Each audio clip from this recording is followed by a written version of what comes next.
Diarrhoea दुनिया भर में एक ऐसी बीमारी है जो लगभग हर देश में किसी न किसी समय देखने को मिली है। इसका कनेक्शन कंटामिनेटेड पानी, खाना और सफाई की कमी से है।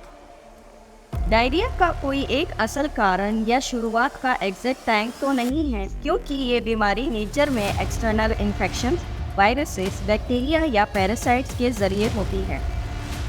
लेकिन इसकी हिस्ट्री इंसान के सिविलाइजेशन से जुड़ी है, जहाँ इस बीमारी ने महामारी के रूप में अपनी जगह बनाई।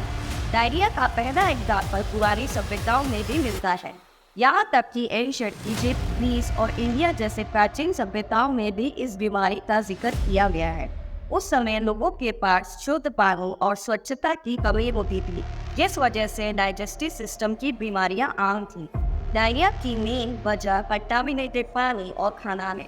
जब लोग ऐसे पानी से नहाते, पीते या खाना बनाते हैं जो बैक्टीरिया, वायरसेस या पैरासाइट से प्रदूषित होते हैं, तो डायरिया का इन्फेक्शन फैलता है। पुअर सैनिटाइजेशन, सीवेज का सही डिस्पोजल ना होना और घरों में सफाई की कमी इस बीमारी को और तेजी से फैलाने में हेल्प करती है। डायरिया का कारण बनने वाले माइक्रो ऑर्गेनिज्म बहुत ही आम है। कुछ कॉमन पैथोजन जो इस बीमारी का कारण बनते हैं, उनमें ई कोलाई, साल्मोनेला और रोटावायरस शामिल हैं। ये बैक्टीरिया और वायरसेस कंटामिनेटेड वाटर या फूड के जरिए बॉडी में एंटर करते हैं और पेट के डाइजेस्टिव सिस्टम को असर करते हैं, जिससे वाटरी स्टूल्स होते हैं।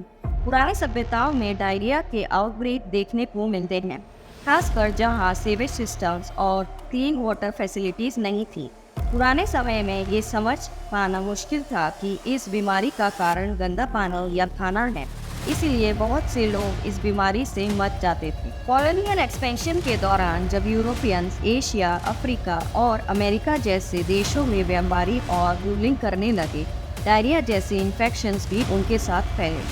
पुअर सैनिटाइजेशन और गंदे पानी के कारण सोल्जर्स, व्यापारियों और आम लोगों में ये बीमारी आम हो गई।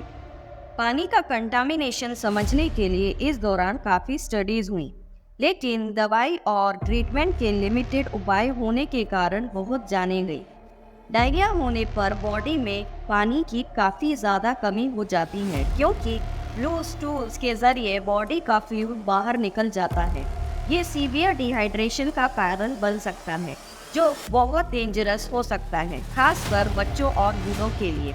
सीवियर डायरिया में पर्सन को फीवर, पेट दर्द और उल्टी जैसे कंप्लेंट्स होती हैं। अगर टाइमली ट्रीटमेंट ना हो तो पेशेंट के ब्लड प्रेशर लो हो सकता है। सीवियर डायरिया में पर्सन को फीवर, पेट दर्द और उल्टी जैसे कंप्लेंट्स होती हैं। अगर टाइमली ट्रीटमेंट ना हो तो पेशेंट का ब्लड प्रेशर लो हो सकता है और बॉडी में इलेक्ट्रोलाइट इम्बैलेंस भी हो जाता है।